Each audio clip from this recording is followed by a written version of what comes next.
ನಮಸ್ಕಾರ ವೀಕ್ಷಕರೇ, ESB creations ಪಂಜ YouTube ಚಾನಲ್ಗೆ ನಿಮಗೆಲ್ಲ ಮತ್ತೊಮ್ಮೆ ಪ್ರೀತಿಪೂರ್ವಕವಾದ ಸ್ವಾಗತ. ದಕ್ಷಿಣ ಕನ್ನಡ ಜಿಲ್ಲೆ ಸುಳ್ಯ ತಾಲೂಕು ಕೂತ್ಕುಂಜ ಗ್ರಾಮದ ಪಂಜದ ಸಾವಿರ ಸೀಮೆಯ ಒಡೆಯ ಶ್ರೀ ಸದಾಶಿವ ಪರಿವಾರ ಪಂಚಲಿಂಗೇಶ್ವರ ದೇವರ ವರ್ಷಾವಧಿ ಜಾತ್ರಾ ಮಹೋತ್ಸವದ ಪ್ರಯುಕ್ತ ಶ್ರೀ ಕ್ಷೇತ್ರದಲ್ಲಿ ಇಂದು ಪ್ರಾರ್ಥನೆಯನ್ನು ನಡೆಸಿ ಶ್ರೀದೇವರ ಜಾತ್ರೋತ್ಸವಕ್ಕೆ ಗೊನೆ ಕಡಿಯುವ ಮುಹೂರ್ತದ ಸಂಪೂರ್ಣ ದೃಶ್ಯ ರೂಪಕವನ್ನು ನಮ್ಮ ಇವತ್ತಿನ ಸಂಚಿಕೆಯಲ್ಲಿ ನೋಡಿಕೊಂಡು ಬರೋಣ. पंचलिंगेश्वरं वंदे पंचाक्षरजपार्चनं पंचाननं पंचतत्त्वं पंचब्रह्म सदाशिवं ಸಪರಿವಾರ ಸದಾಶಿವ ಪಂಚಲಿಂಗೇಶ್ವರ ಸ್ವಾಮಿಯ ದಿವ್ಯ ಸನ್ನಿಧಿಯಲ್ಲಿ ಪ್ರಾರ್ಥನೆ ಮಾಡಿಕೊಳ್ಳುವುದು. ಗಣಪತಿ ಶಾಸ್ತಾರಾಮನವರು, ಅಷ್ಟಬಲ ನಾಗಬ್ರಹ್ಮದೇವರು, ಉಳ್ಳಾಗಲೋಕಾರ್ಜುನ ಮಹಾಮೃಷಂಕಾಯ ಎಲ್ಲ ದೈವ ಸಾನ್ನಿಧ್ಯಗಳನ್ನು ಸಪರಿವಾರ ಸದಾಶಿವ ಪಂಚಲಿಂಗೇಶ್ವರ ಸ್ವಾಮಿಯನ್ನು ನಮ್ಮ ಗುರು ಹಿರಿಯರನ್ನು ಮುಂದಿಟ್ಟುಕೊಂಡು ಪ್ರಾರ್ಥನೆ ಮಾಡಿಕೊಳ್ಳುವುದು. ಇವತ್ತು ಮಕರ ಮಾಸ 10 ಪೂರ್ವಶಿಷ್ಟ ಸಂಪ್ರದಾಯದಂತೆ ಮಕರ ಮಾಸ 10ರಂದು ಗೊನೆ ಕಡಿದು ಜಾತ್ರೋತ್ಸವಕ್ಕೆ ಒಂದು ಮುಹೂರ್ತ ಮಾಡಿಕೊಳ್ಳುವುದು. ಹಾಗೆ 8 ದಿವಸ ಕಳೆದು ಮಕರ ಮಾಸ 18ಕ್ಕೆ ಧ್ವಜಾರೋಹಣ, ಜಾತ್ರೋತ್ಸವದ ಅಂಗವಾಗಿ ಧ್ವಜಾರೋಹಣ ಮುಂದೆ ಈ ಸೀಮಾ ದೇವಸ್ಥಾನದಲ್ಲಿ ವಿಶೇಷವಾಗಿ ಆ ದೇವರಿಗೆ ಉತ್ಸವಾದಿ ಕಾರ್ಯಗಳನ್ನು ನಡೆದುಕೊಂಡು ಅಂತ ಹೇಳಿಕೊಂಡು ಆ ಧ್ವಜಾರೋಹಣ ಆ ದಿವಸ ಈ ತಾಮ್ರ ಪ್ರಶ್ನೆ ಆಡುತ್ತಂತೆ ಕಂಡು ಬಂದ ಪ್ರಕಾರ ಈ ಸಾನ್ನಿಧ್ಯದಲ್ಲಿ ವಿಶೇಷವಾಗಿ ಸೇವಾದಿಗಳಾಗಬೇಕು, ಹೆಚ್ಚೆಚ್ಚಿನ ಸೇವಾದಿಗಳಾಗಬೇಕು. ಇದೊಂದು ದಿವ್ಯ ಕ್ಷೇತ್ರ. ಹಾಗಾಗಿ ಈಗ ಆಗ್ತಾ ಉಂಟು. ಅದು ಇನ್ನೂ ಕೂಡ ಜಾಸ್ತಿ ಆಗಬೇಕು ಅಂತ ಹೇಳಿಕೊಂಡು ಆ ಉದ್ದೇಶದಲ್ಲಿ ಸಗ್ರಹ ಆದಿತ್ಯಾತ್ಮಕ ಶ್ರೀ ರುದ್ರಹವನವನ್ನು ಗಣಪತಿ ಹೋಮ ಪುರಸ್ಕಾರ ಮಾಡಿಕೊಂಡು ಮೂಲ ನಾಗನ ಸಾನ್ನಿಧ್ಯದಲ್ಲಿ ಆಶ್ಲೇಷ ಬಲಿಯನ್ನು ಮಾಡುವಂಥದ್ದು 1ನೇ ತಾರೀಕು ಮಧ್ಯಾಹ್ನಕ್ಕೆ ಅದು ಮುಗಿತದೆ. ಆಗ ಆ ಸಮಯದಲ್ಲಿ ವೇದ ಪಾರಾಯಣ ಪ್ರಾರಂಭ ಆಗ್ತದೆ. ವೇದ ಶಿವೋ ವೇದ ಅಂತ ಹೇಳಿಕೊಂಡು ಆ ವೇದ ಪಾರಾಯಣದ ಮಹತ್ವದಲ್ಲಿ ಆ ಶಿವನಿಗೆ ಅದು ತೃಪ್ತಿ ಆಗ್ತದೆ. ನಾವು ಮಾಡುವಂಥ ಎಲ್ಲ ಸೇವಾದಿಗಳು ಪೂರ್ಣ ಫಲ ಸಿಗ್ತದೆ ಅಂತ ಹೇಳಿಕೊಂಡು ದೈವಜ್ಞರು ಹೇಳಿದ ಪ್ರಕಾರ ಆ ದಿವಸ ವೇದ ಪಾರಾಯಣ, ವೇದ ಸಾಮಾನ್ಯದ ಪಾರಾಯಣಗಳು ಪ್ರಾರಂಭ ಆಗ್ತದೆ. ಆ ದಿವಸ ಸಂಜೆ ಹೊತ್ತಲ್ಲಿ ಕೆಮ್ಮಿಂಜ ನಾಗೇಶನಂತರ ನೇತೃತ್ವದಲ್ಲಿ ಶುಭ ಮುಹೂರ್ತದಲ್ಲಿ ಧ್ವಜಾರೋಹಣ, ರಾತ್ರಿ ಪಂಚಗವ್ಯ ಪುಣ್ಯ ಪೂಜೆ ಮಾಡಿಕೊಂಡು ದೇವರನ್ನು ತಂದು ಧ್ವಜ ಸ್ತಂಭದ ಹತ್ತಿರ ಎಲ್ಲ ಸುವಸ್ತುಗಳನ್ನು ಸಮರ್ಪಣೆ ಮಾಡಿಕೊಂಡು ಧ್ವಜಾರೋಹಣ ಮಾಡಿಕೊಳ್ಳೋದು. ಹಾಗೆ 2ನೇ ತಾರೀಕು ಅಂದರೆ ಮಕರ ಮಾಸ 18 ಧ್ವಜಾರೋಹಣ, 19ಕ್ಕೆ ಬಂಟಮಲೆಗೆ ಹೋಗಿ ಇಲ್ಲಿ 7 ಗಂಟೆ ಹೊತ್ತಲ್ಲಿ ದೇವರ ಸನ್ನಿಧಿಯಲ್ಲಿ ಪುನಃ ಪ್ರಾರ್ಥನೆ ಮಾಡಿಕೊಂಡು ಬಂಟಮಲೆಗೆ ತೆರಳಿ ಅಲ್ಲಿಂದ ನಾಗತೀರ್ಥವನ್ನು ತರುವಂಥದ್ದು. ಹಾಗೆ 10 ಗಂಟೆ 11 ಗಂಟೆಗೆ ಈ ಕ್ಷೇತ್ರಕ್ಕೆ ತಲುಪ್ತದೆ. ವಿಶೇಷವಾಗಿ ಆ ದಿವಸ ಕೂಡ ಪಂಚಗವ್ಯ ಪುಣ್ಯ ಮಾಡಿ ಪಂಚಲಿಂಗೇಶ್ವರಿಗೂ ಸದಾಶಿವನಿಗೂ ಒಂದೊಂದು ಕಲಶಾಭಿಷೇಕ ಮಾಡಿಕೊಂಡು ಮಹಾಪೂಜೆ ಮಾಡುವಂಥದ್ದು. ಹಾಗೆ ಆ ದಿವಸ ಮಧ್ಯಾಹ್ನ ಪೂಜೆಯಾಗಿ ಕೂಡ ನಿತ್ಯ ಬಲಿ ಮಾಡಲಿಕ್ಕುಂಟು. ಮುಂದೆ ರಾತ್ರಿ ಕೂಡ 7:30 ಹೊತ್ತಿಗೆ ಸಮಯಕ್ಕೆ ಸರಿಯಾಗಿ ಒಂದು ರಾತ್ರಿಯ ಪೂಜೆ ಮಾಡಿಕೊಂಡು ರಾತ್ರಿಯ ಬಲಿ ಆಗಬೇಕು. 2ನೇ ತಾರೀಕು 3ನೇ ತಾರೀಕು ಅಂದರೆ ಮಕರ ಮಾಸ 20ಕ್ಕೆ ಆ ದಿವಸ ವಿಶೇಷವಾಗಿ ಉತ್ಸವಾದಿಗಳೆಲ್ಲ ಪ್ರಾರಂಭ ಆಗ್ತದೆ. ಬೆಳಗಿನ ಪೂಜೆಯಾಗಿ ಒಂದು 9 ಗಂಟೆ ಹೊತ್ತಿಗೆ ಹಸಿರು ಕಾಣಿಕೆ ತರುವ ಉದ್ದೇಶದಲ್ಲಿ ಪ್ರಾರ್ಥನೆ ವಿಶೇಷವಾಗಿ ಮಾಡಿಕೊಂಡು ಎಲ್ಲ ಸೀಮೆಯ ಆ ಕೇಂದ್ರಗಳಿಗೆ ಹೋಗಿ ಹಸಿರು ಕಾಣಿಕೆ ಸಂಗ್ರಹ ಮಾಡಿಕೊಳ್ಳೋದು. ಎಲ್ಲ ಕಡೆಗಳು ಜಾಗ ತಿಳಿಸಿ ಆಗಿರ್ತದೆ, ಅದರ ಪೂರ್ವ ಸಿದ್ಧತೆಗಳನ್ನು ಮಾಡಿ ಆಗಿರ್ತದೆ. ತರುವಂಥದ್ದು ಸುವಸ್ತುಗಳು, ಹಸಿರು ಕಾಣಿಕೆ ಎಲ್ಲ ಸಮಯಕ್ಕೆ ಸರಿಯಾಗಿ ಮುಂದೆ 4 ಗಂಟೆ ಹೊತ್ತಲ್ಲ ಆ ದಿವಸ ಇಲ್ಲಿ ತಲುಪಬೇಕು. ತಂದು ಮುಂದೆ ರಾತ್ರಿ ಪೂಜೆಯಾಗಿ ಪ್ರಾರ್ಥನೆ ಮಾಡಿಕೊಂಡು ಉಗ್ರಾಣ ತುಂಬಿಸುವುದು, ಹಾಗೆ ಗಂಡಮಲಕ್ಕೆ ಬಲಿ ಹೊರಡುವುದು. ವಿಶೇಷವಾದ ಸೇವಾಸ್ತುತಿಗಳನ್ನು ಪ್ರಾರಂಭ ಆಗ್ತದೆ. ಉತ್ಸವಾದಿಗಳು ದೇವರಿಗೆ ಸಲ್ಲುತ್ತದೆ. 20 ಮಕರ ಮಾಸ 21 4ನೇ ತಾರೀಕು ಫೆಬ್ರವರಿ 4ನೇ ತಾರೀಕು ಬೆಳಿಗ್ಗಿನ ಪೂಜೆಯಿಂದ ಮೊದಲೇ ಉತ್ಸವಾದಿ ಕಾರ್ಯಕ್ರಮಗಳಾಗ್ತದೆ. ಬೆಳಿಗ್ಗೆ ನೈರ್ಮಾಲ್ಯ ವಿಸರ್ಜನೆ ಮೊದಲೇ ಉತ್ಸವಗಳು ಎಲ್ಲ ಆಗಿ ಮಧ್ಯಾಹ್ನ ನವಕಾಭಿಷೇಕ, ಸದಾಶಿವದೇವರು ಪಂಚಲಿಂಗೇಶ್ವರನಿಗೆ ಪ್ರತ್ಯೇಕವಾಗಿ ಆ ಪೂಜೆ ಮಾಡಿಕೊಂಡು ಆ ಮಂಟಪದಲ್ಲಿ ಪೂಜೆ ಮಾಡಿಕೊಂಡು ಅಭಿಷೇಕ ಆಗ್ತದೆ. ಹಾಗೆ ಮಧ್ಯಾಹ್ನದಲ್ಲಿ ಒಂದು ನಿತ್ಯ ಬಲಿಯು ಮಾಡಿಕೊಂಡು ಆ ಧ್ವಜ ಪೂಜೆ ಕೂಡ ಮಾಡಿಕೊಂಡು ಆ ಒಂದು ಸೇವಾದಿಗಳು ಸಮರ್ಪಣೆ ಆಗ್ತದೆ. ಹಾಗೆ 4ನೇ ತಾರೀಕು ರಾತ್ರಿ ಹೊತ್ತಲ್ಲಿ ರಾತ್ರಿಯ ಪೂಜೆ ಮುಗಿಸಿ ಬಲಿ ಹೊರಟು ಆ ಗಂಡಮನೆ ಹಾಕಿ ವಿಶೇಷವಾಗಿ ಅಲಂಕಾರ ಮಾಡಿಕೊಂಡು ಬಲಿ ಸೇವಾದಿಗಳು ತಂತ್ರ ಸುತ್ತು, ಹುಡುಕ ಸುತ್ತು, ಚಂಡ ಸುತ್ತು, ವೇದ ಸುತ್ತು ಎಲ್ಲ ಆಗಿ ವಸಂತ ಕಟ್ಟೆ ಪೂಜೆಯಾಗಿ ದೇವರು ಒಳಗೆ ಹೋಗಿ ಒಂದು ಪೂಜೆ. ಹಾಗೆ ಮತ್ತು 22ನೇ ತಾರೀಕು ವಿಶೇಷವಾಗಿ ದರ್ಶನ ಬಲಿ ಉತ್ಸವ. ಬೆಳಿಗ್ಗೆ ಆ ನಿರ್ಮಲಿ ವಿಸರ್ಜನೆ ಆಗದೆ ಬಲಿ ಹೊರಟು 4ನೇ ತಾರೀಕು ಮಾಡಿದ ಹಾಗೆ ಸೇವಸುತ್ತುಗಳಲ್ಲಾಗಿ ಶುಭ ಮುಹೂರ್ತಕ್ಕೆ ದರ್ಶನ ಬಲಿ ಮಾಡಲಿಕ್ಕೆ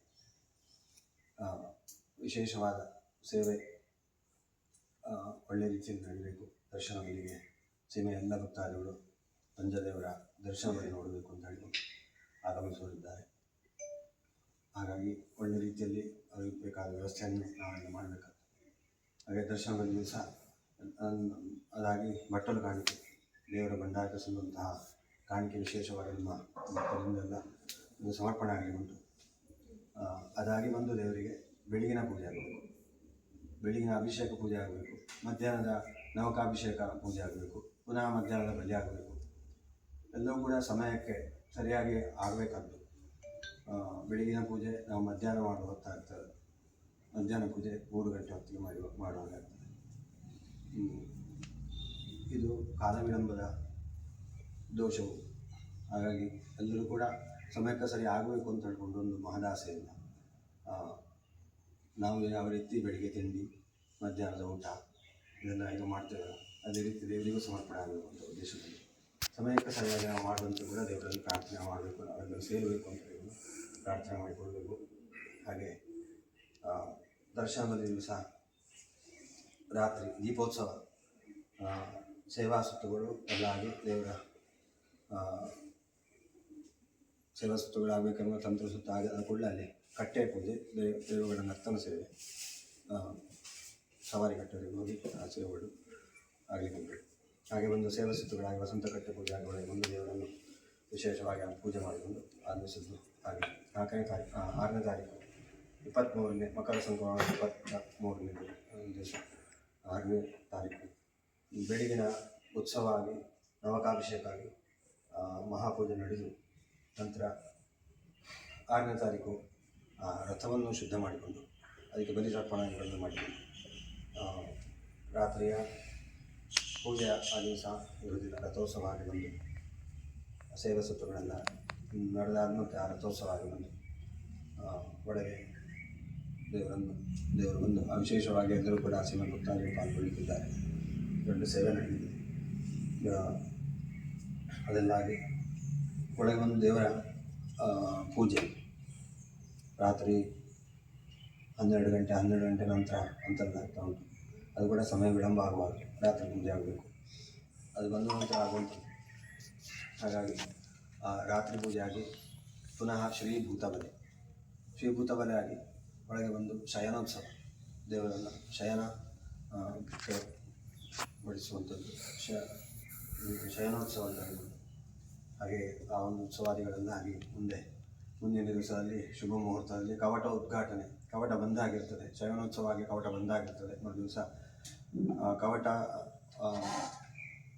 ಉದ್ಘಾಟನೆ ಮಾಡಿಕೊಂಡು ಸುಮುಹೂರ್ತದಲ್ಲಿ ಉದ್ಘಾಟನೆ ಮಾಡಿಕೊಂಡು ಸಿಯಾಡ ಅಭಿಷೇಕ, ಬೇರೆ ಬೇರೆ ಪಂಚಾಮೃತ ಅಭಿಷೇಕ, ಇಂಥೆಲ್ಲ ಅಭಿಷೇಕಗಳನ್ನು ನಡೆದು ದೇವರಿಗೆ ಬೆಳಿಗ್ಗೆ ನಾವು ಯಾವ ರೀತಿಯ ಸಂಸ್ಕಾರ ಮಾಡಿಕೊಂಡು ಶುದ್ಧರಾಗ್ತೇವೋ ಅದೇ ರೀತಿ ಅಲ್ಲಿ ಆ ಸಂಸ್ಕಾರವನ್ನು ಮಾಡಿಕೊಂಡು ಅದೆಲ್ಲ ಮಾಡಿಕೊಂಡು ಅಭಿಷೇಕ ಆಗಿ ವಿಶೇಷವಾಗಿ ಪೂಜೆ ಆಗಬೇಕಾಗ್ತದೆ. ಹಾಗೆ ಆಗಿ ಒಂದು ಯಾತ್ರಾ ಹೋಮ ಅಂತ ಕೂಡ ಮಾಡಿಕೊಂಡು ಅದಾದ ಮತ್ತೆ ಒಂದು 9 ಗಂಟೆ ನಂತರ ದೇವರು ಜಳಕಕ್ಕೆ ಹೋಗುವಂಥದ್ದು. ಜಳಕಕ್ಕೆ ಹೋಗಿ ಅಲ್ಲಿ ದೈವಗಳ ನರ್ತನ ಕೂಡ ಇದರಲ್ಲಿ ಆಗ್ತುಂಟು. 6ನೇ ತಾರೀಕು ಕೂಡ ಕಾಚುಮ್ಮನ ನರ್ತನ ಉಂಟು, ದೈವಗಳ ನೇಮೋತ್ಸವದ ರೀತಿಯಲ್ಲಿ ಆಗಿ ಉಂಟು. ಹಾಗೆ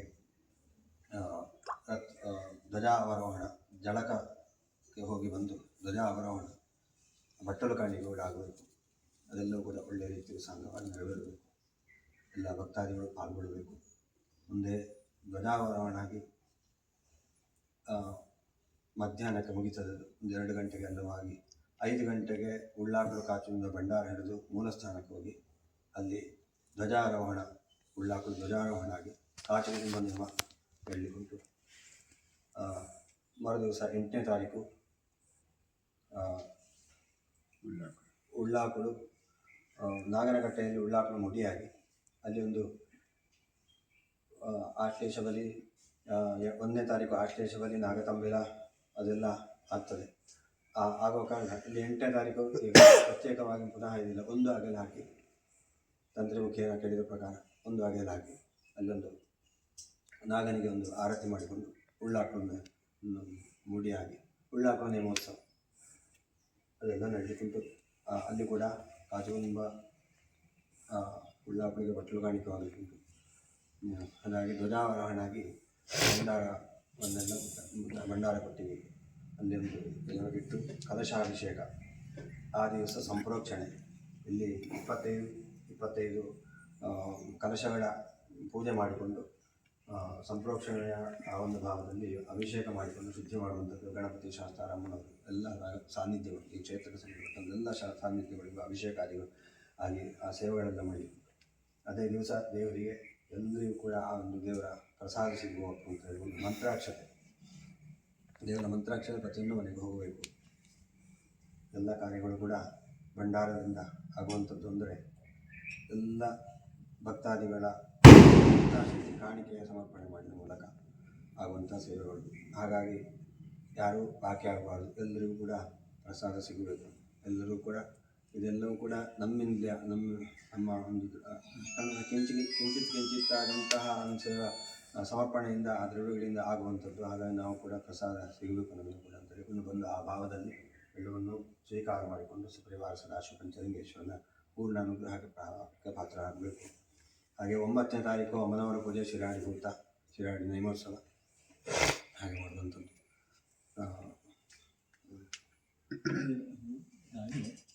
ನನ್ನ ಈ ರಕ್ತೇಶ್ವರಿ ದೈವದಲ್ಲಿ ಏನೋ ಸ್ವಲ್ಪ ಪೀಠಗಳ ಭಂಡಾರ ಯೋಜನೆಯಲ್ಲಿ ಕೇಳಿದಾಗ ರುದ್ರಜಾಮಂಗಿ ದೈವದ ನೇಮೋತ್ಸವ ಮಾಡಬೇಕು ಅಂತೇಳಿ ಕಂಡಿದೆ. ಹಾಗೆ ಅದೇ ಪ್ರಕಾರ ಅದೇ ದಿವಸ ಮಾಡೋದು ಅಂತೇಳಿ ಒಂದು ನಮ್ಮದೊಂದು ಮತ್ತು ನಾವು ಮಾತಾಡಿಕೊಂಡು ನಿರ್ಣಯ ತಗೊಳ್ತೇವೆ. ವಿಷಯ ಮಾಡಿಕೊಡ್ಬೇಕು, ಮಾತಾಡಬೇಕು. ಅಂತೂ ಇದೇ ಸಂದರ್ಭದಲ್ಲಿ ಪ್ರಾರ್ಥನೆ ಮಾಡಿಕೊಳ್ಳೋದು, ಏನಾಗಬೇಕು ದೈವಗಳಿಗೆ, ಏನಾಗಬೇಕು ದೇವರಿಗೆ, ಅದೆಲ್ಲವನ್ನು ನಮ್ಮೆಲ್ಲ ಮಾಡಿಸಿಕೊಳ್ಬೇಕು. ಸರಿಯಾದ ಅದಕ್ಕೆ ಬೇಕಾದಂಥ ಎಲ್ಲ ಅನುಕೂಲತೆಗಳನ್ನು ಮಾಡಿಕೊಂಡು ಎಲ್ಲವನ್ನು ಮಾಡಿಸಿಕೊಡ್ಬೇಕಾದ್ದು. ಹಾಗೆ ಅದು ನಮ್ಮ ಅಮ್ಮನವರ ಪೂಜೆ ಎಲ್ಲ ಆಗಿ ದೇವರಿಗೆ ಈ ವರ್ಷದೆಲ್ಲ ಕಾರ್ಯಗಳಾಗ್ತದೆ. ಮುಂದೆ ರಂಗಪೂಜೆ, ಬೀದಿ ನೇಮದಲ್ಲಿ ಕೂಡ 11 ದೈವಗಳಿಗೆ ನರ್ತನ ಸೇವೆಗಳು, ಅಂದರೆ ಕಟ್ಟುಕಟ್ಟಲೆ ನರ್ತನ ಸೇವೆಗಳನ್ನು ನಡೀಲಿಕ್ಕುಂಟು. ಎಲ್ಲವೂ ಕೂಡ ಆದಿನಂತರಿಗೂ ಲೋಪದೋಷಗಳು ಬಾರದಂತೆ ಸಾಂಗವಾಗಿ ವಿಜಯುಕ್ತವಾಗಿ ನಿರ್ವಿಘ್ನವಾಗಿ ಆಗುವಂತೆ ಕ್ಷೇತ್ರದ ಸಮಸ್ತ ದೈವಿಕ ಶಕ್ತಿಗಳು ಶ್ರೀನಿವಾಸ ಸದಾಶಿವ ಪಂಚಲಿಂಗೇಶ್ವರ ಸ್ವಾಮಿ ಪೂರ್ಣ ಅನುಗ್ರಹ ಮಾಡಿಕೊಳ್ಳಬೇಕು. ಸೇವೆಯ ಎಲ್ಲ ಭಕ್ತಾದಿಗಳು ಭಕ್ತಿ ಶ್ರದ್ಧಾಪೂರ್ವಕವಾಗಿ ಕಾಯ ವಾಚ ಮನಸ ಭಕ್ತಿಯಿಂದ ಪಾಲ್ಗೊಂಡು ಎಲ್ಲ ರೀತಿಯ ಸಹಕಾರವನ್ನು ಕೊಟ್ಟು ಪಾಲ್ಗೊಂಡಂತಹ ಬುದ್ಧಿಶಕ್ತಿಯನ್ನು ಅನುಗ್ರಹಿಸಬೇಕು. ಎಲ್ಲವೂ ಕೂಡ ಕಾಲ ವಿಳಂಬ ಆಗದೆ ಒಳ್ಳೆಯ ರೀತಿಯಲ್ಲಿ ಆಯಾಯ ಸಮಯಕ್ಕೆ ಸರಿಯಾಗಿ ಮಾಡುವಂತಹ ಬುದ್ಧಿಶಕ್ತಿಯನ್ನು ಎಲ್ಲರಿಗೂ ಕೂಡ ಆ ಒಂದು ಚೈತನ್ಯವನ್ನು ಬರುವಂಥದ್ದು ಅನುಗ್ರಹಿಸಬೇಕು. ನಾವು ಪ್ರತಿ ವರ್ಷ ಪೂರ್ತಿ ನಮಗೆ ಬೇಕಾಗಿ ನಾವು ಸೇವೆಗಳನ್ನು ಮಾಡ್ತಾ ಬಂದಿದ್ದೇವೆ. ಒಂದು ಕಷ್ಟಗಳ ಪರಿಹಾರ, ಗ್ರಹಚಾರ ದೋಷಾದಿಗಳ ಪರಿಹಾರ, ದುರಿತಾದಿಗಳ ಕ್ಷಯಕ್ಕಾಗಿ ಕಾಲಕ್ಕೆ ಮಳೆ ಬೆಳೆ ಎಲ್ಲ ಬರಬೇಕು ಅಂತ ಹೇಳಿಕೊಂಡು ಎಲ್ಲವೂ ಧರ್ಮ ಪ್ರಕಾರವಾಗಿ ನಮ್ಮ ಜೀವನ ನಡೀಬೇಕು ಅಂತ ಹೇಳಿಕೊಂಡು ಪ್ರಾರ್ಥಿಸಿಕೊಂಡು ಪೂಜಾದಿಗಳನ್ನು, ವಿಶೇಷವಾಗಿ ಸೇವಾದಿಗಳನ್ನು ಮಾಡ್ತೇವೆ. ಈ ಜಾತ್ರೋತ್ಸವ ದೇವರ ವಿಶೇಷವಾದ ಈ ಅಷ್ಟದಿಕ್ಪಾಲಕರು, ಇಂದ್ರಾದಷ್ಟ ಲೋಕಪಾಲರು, ಶಿವಗಣಗಳು, ದೈವ ಸಾನ್ನಿಧ್ಯಗಳಿಗೆ ಎಲ್ಲರಿಗೂ ಕೂಡ, ಹಾಗೆ ಸೀಮೆಯ ಎಲ್ಲ ಭಕ್ತಾದಿಗಳಿಗೆ ಆ ದೇವರ ದರ್ಶನ ಆಗಬೇಕು ಅಂತ ಹೇಳಿಕೊಂಡು ಅಂಗಣಕ್ಕೆ ದೇವರಿಗೆ ಬರುವಂಥದ್ದು, ಬೀದಿಗೆ ರಥೋತ್ಸವ ಮೂಲಕ ಇದು ತೋರಿಸುವಂಥದ್ದು. ಹಾಗಾಗಿ ಅದು ಅಷ್ಟು ಒಳ್ಳೆಯ ರೀತಿಯಲ್ಲಿ ನಡೀಬೇಕು. ಎಲ್ಲ ಒಳ್ಳೆಯ ರೀತಿಯಲ್ಲಿ ನಡೆದು ಆ ಜಾತ್ರೋತ್ಸವದ ಪೂರ್ಣ ಫಲ ಸೀಮೆಯ ಎಲ್ಲ ಭಕ್ತಾದಿಗಳು ಒದಗಿ ಬರಬೇಕು. ಸಂಪೂರ್ಣವಾಗಿ ಆ ರಕ್ಷಣೆ ಒದಗಿ ಬರಬೇಕು. ಹಾಗೆ ಇವತ್ತು ನಾವು ಮಕರ ಸಂಕ್ರಮಣ 10ರಂದು ಮಾಡುವಂತಹ ಮನೆ ಕಡೆಯ ಮುಹೂರ್ತ ಮಾಡಿಕೊಟ್ಟು ಎಲ್ಲರ ಈ ಒಂದು ಸಾತ್ವಿಕಾಲ ಮನಸ್ಸಂಕಲ್ಪವನ್ನು ಈಡೇರಿಸಿ ಎಲ್ಲರಿಗೂ ಆರೋಗ್ಯವನ್ನು ಒದಗಿಸಿ ಉತ್ತರೋತ್ತರವಾಗಿ ಅಭಿವೃದ್ಧಿ ಮಾಡುವಂತಹ ಪುಣ್ಯಕಾರ ಆರಾಧಿಸಿದಂತಹ ಸಪರಿವಾರ ಸದಾಶಿವ ಪಂಚಲಿಂಗೇಶ್ವರ ಸ್ವಾಮಿ, ಗಣಪತಿ ಶಾಸ್ತ್ರ ಅಮ್ಮನವರು, ಅಷ್ಟಪುರ ನಾಗಬ್ರಹ್ಮದೇವರು, ಕ್ಷೇತ್ರಕ್ಕೆ ಸಂಬಂಧಪಟ್ಟಂಥ ಎಲ್ಲ ದೈವ ವಿಶೇಷಕ್ಕೂ ಉಳ್ಳಾಕುಳು ಮೊದಲಾದಂಥ ಎಲ್ಲ ದೈವ ವಿಶೇಷಕ್ಕೂ ನಮ್ಮ ಗುರು ಹಿರಿಯರಿಗೂ ಸೇರಿದಂತೆ ನಾವು ಭಕ್ತಿಯಿಂದ ಮಾಡುವಂತಹ ಪ್ರಾರ್ಥನೆ. शिवं शिवकरं शान्तं शिवात्मानं शिवोत्तमं शिवमात्मनेतारं प्रणतोऽस्मि सदाशिवं हरशम्भो महादेव विश्वेशामरवन्दभा शिवशङ्कर सर्वात्मं नीलकण्ठ नमोऽस्तुते यानि काञ्च पापानि जन्मान्तरतानि जातानि तानि विनश्यन्ति प्रदक्षिणपदे पदे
ಗೋವಿಂದ ಅಣಿ ಗೋವಿಂದ ಗೋವಿಂದ ಅಣಿ ಗೋವಿಂದ ಗೋವಿಂದ ಅಣಿ ಗೋವಿಂದ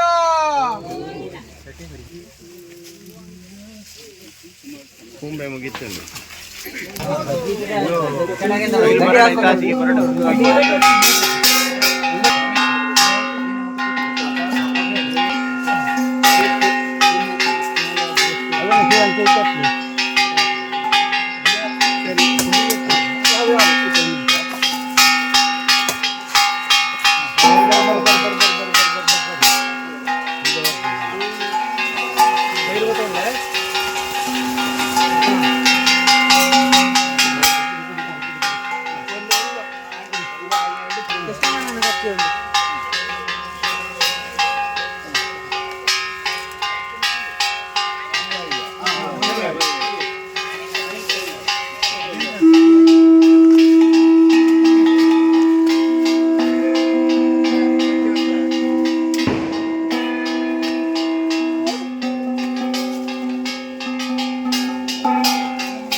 ಮೋಡ ಯಾವಾಗಲಲ್ಲ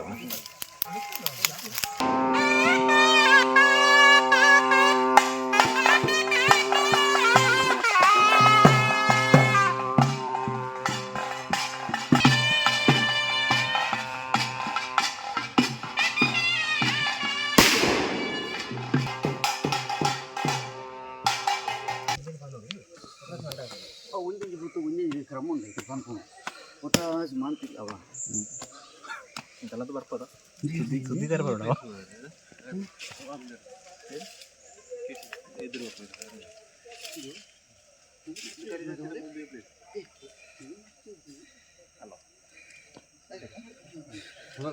ಹುಡುಗರು ಸ್ಟೆಪ್ ಫೋಟೋ ಇರ್ತಾರೆ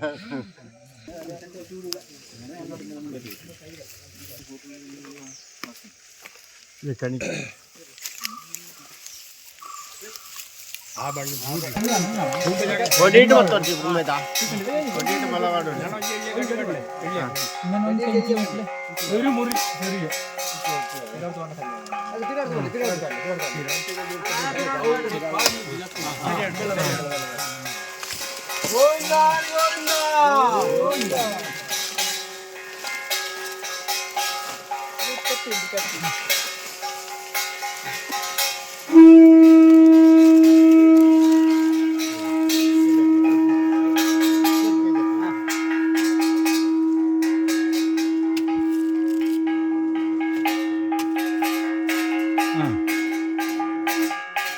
ഒരു കൊട്ട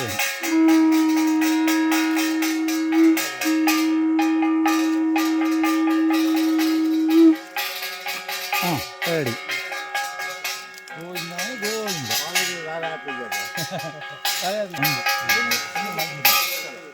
ಗೋವಿಂದ ಅಣ್ಣಿ ಗೋವಿಂದ ಗೋವಿಂದ ಅಣ್ಣಿ ಗೋವಿಂದ ಗೋವಿಂದಾಣಿ ಗೋವಿಂದ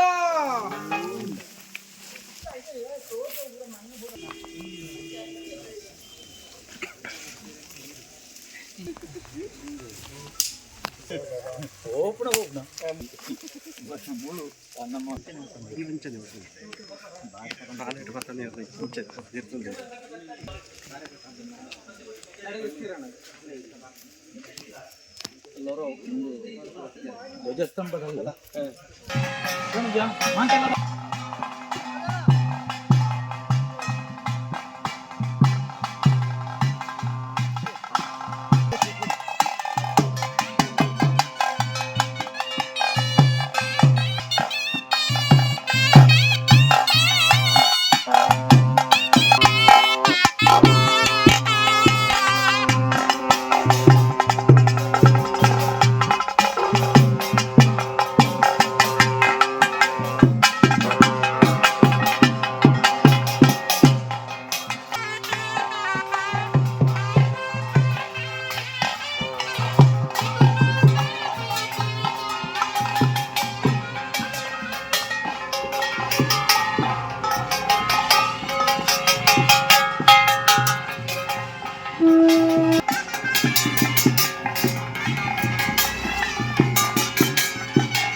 ಮತ್ತೊಮ್ಮೆ ಸಾವಿರ ಸೀಮೆಯೊಡೆಯನ ಸಂಪೂರ್ಣ ಅನುಗ್ರಹವನ್ನು ಬೇಡುತ್ತಾ ಮುಂದಿನ ಸಂಚಿಕೆಗಳಲ್ಲಿ ಮತ್ತಷ್ಟು ದೈವದೇವರ ಮಾಹಿತಿಗಳೊಂದಿಗೆ ಮತ್ತೆ ಭೇಟಿಯಾಗೋಣ.